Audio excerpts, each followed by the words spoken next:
Você já aprendeu muita coisa sobre corte. Corte total, corte parcial, corte composto, meio corte. Também já estudou a representação em seção, que é semelhante à representação em corte. E aprendeu como se interpretam desenhos técnicos mecânicos com representação de encurtamento, o que requer a imaginação de cortes em peças. Mas você não aprendeu tudo sobre cortes. Há ainda um outro assunto muito importante que você vai aprender nessa teleaula de hoje.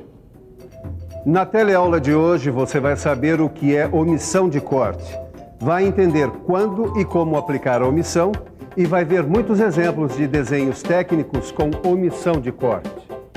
Agora preste muita atenção que a nossa teleaula de hoje está apenas começando. Posso falar uma coisa? O desenhista errou, cara. Escuta aqui, que discussão é essa, hein, rapaziada? Que bom que você chegou, Silva. Dá uma olhada nesse desenho aí, cara. Sim, o que é que tem esse desenho? Ué, você não me falou que é um grande observador? Dá uma olhada. Sim, já estou olhando. O que é que ele tem de errado? Olha aqui, Silva, presta atenção. Esse triângulo aqui da figura não está churado e faz parte do corte. Devia estar churado, concorda? certeza. Acho que o desenhista esqueceu. Não, o desenhista não esqueceu de nada. Foi um esquecimento meu. Aliás, foi uma omissão minha. Peraí, omissão? Você? Por quê? É que eu deixei de falar a vocês sobre a omissão de corte. Omissão de corte?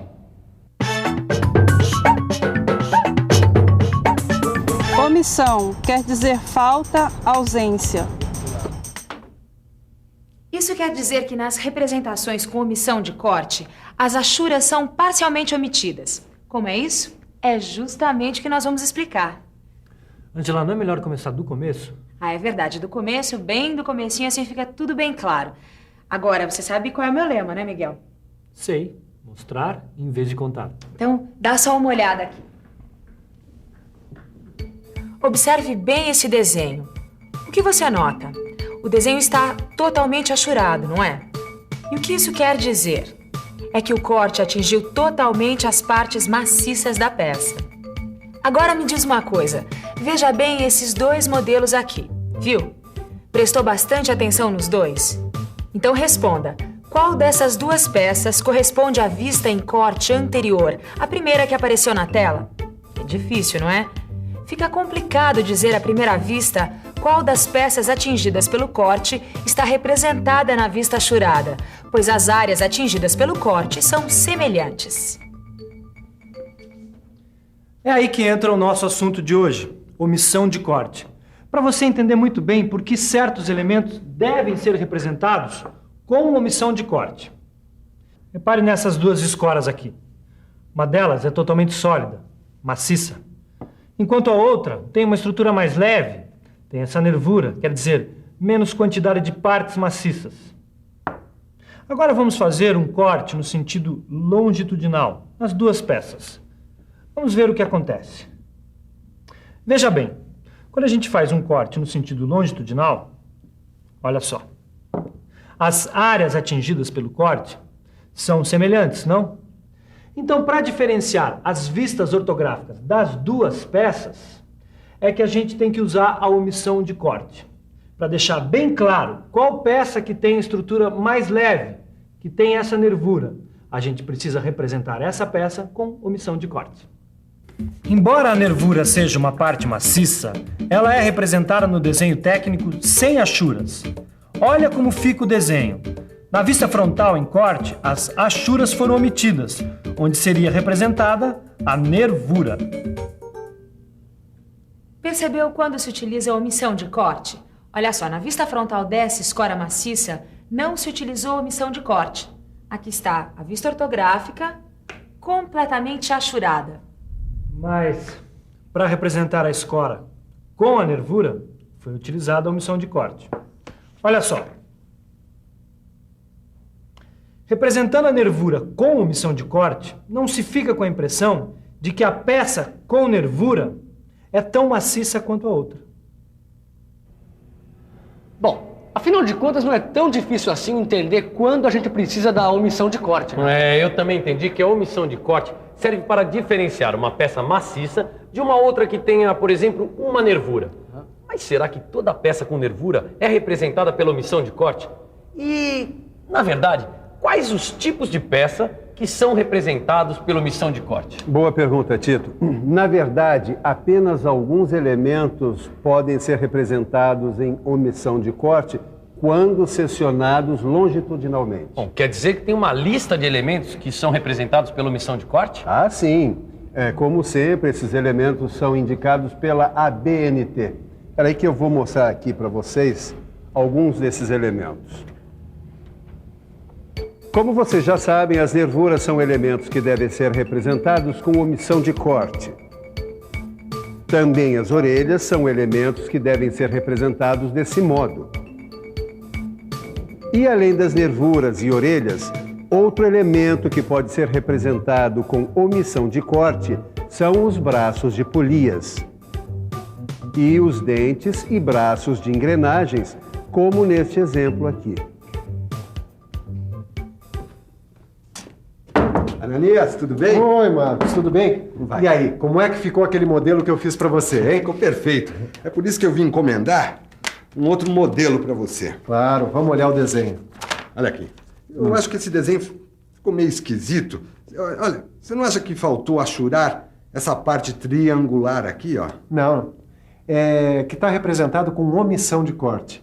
Sabe, quando uma peça apresenta uma nervura como essa aqui, ela é representada dessa maneira mesmo. Ah, é? Não sabia disso, não. E você? Agora entendeu direitinho como é um desenho técnico com omissão de corte? O corte foi imaginado vendo-se a peça de frente. A vista onde o corte aparece representado é a vista frontal. A nervura foi atingida pelo corte no sentido longitudinal. Repare que na vista frontal, a nervura está representada com omissão de corte. Abaixo da vista frontal vem o nome do corte, corte AA.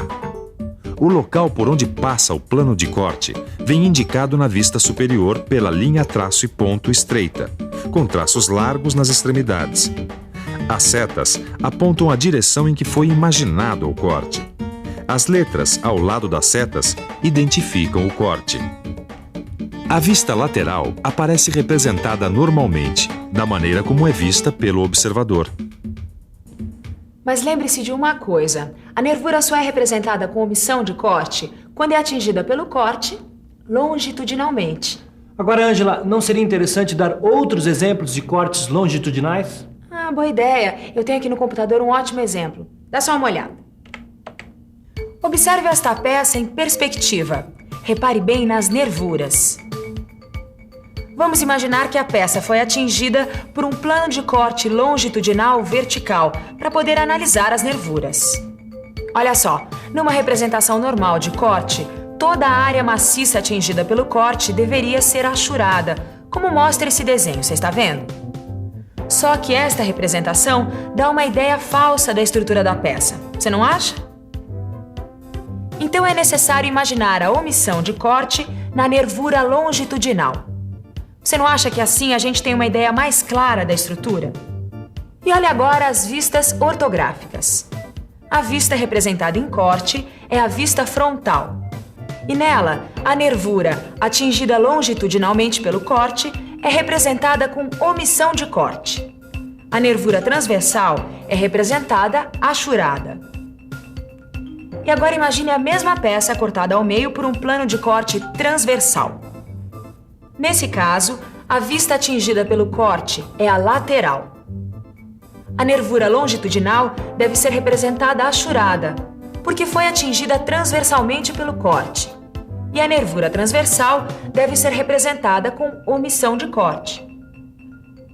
Repare nas vistas ortográficas da peça cortada pelo plano transversal. Olha a vista lateral representada com omissão de corte. E por fim, imagine outra possibilidade. A mesma peça cortada por um plano de corte longitudinal ou horizontal. Tanto a nervura longitudinal como a nervura transversal foram atingidas pelo corte no sentido transversal. Nesse caso, não há necessidade de representar as nervuras com omissão de corte. No desenho técnico, as duas nervuras devem ser achuradas, como nesta vista superior. Bom, essa história de omissões de corte em nervuras Tudo bem, eu já entendi. Agora, e nos outros elementos? Por acaso você tem alguma coisa para mostrar pra gente aí, Silva? Ah, tenho sim. Beleza, hein? Mas eu sabia. Aqui. Deem uma olhada nessas polias. Agora, reparem bem que as estruturas das polias são diferentes. Essa aqui possui braços. Tudo bem.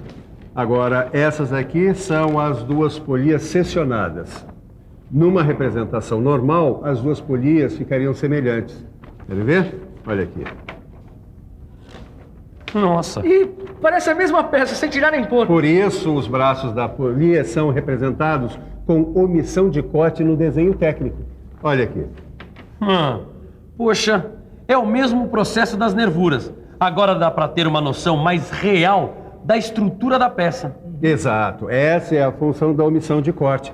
Dar uma ideia mais real, a mais aproximada possível da estrutura da peça e tornar o desenho técnico mais preciso. E isso serve também para outros elementos como dentes e braços das engrenagens e as orelhas. Hoje eu aprendi bastante coisa. Bom, por isso mesmo, eu acho que tá na hora de uma revisãozinha. Você não acha? E atenção, se liga aí que é hora da revisão. Na teleaula de hoje, você aprendeu o que é omissão de corte e como ela possibilita dar uma ideia mais precisa de peças que possuem elementos como nervuras, orelhas, braços e dentes.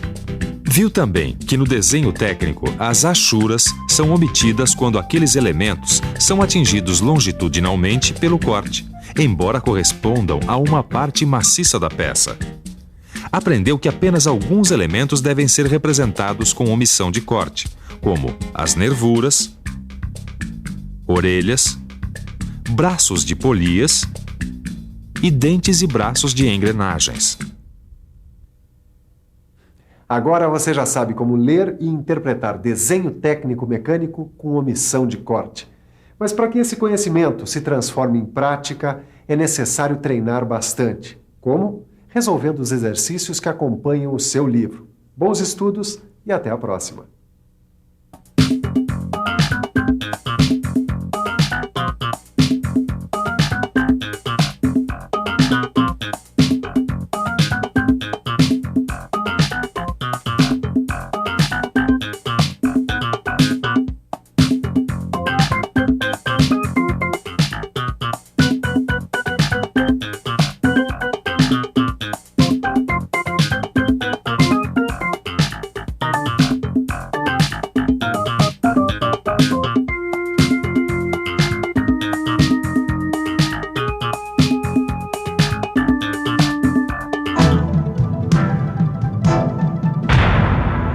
Telecurso 2000, um programa de educação do Sistema Fiesp e da Fundação Roberto Marinho.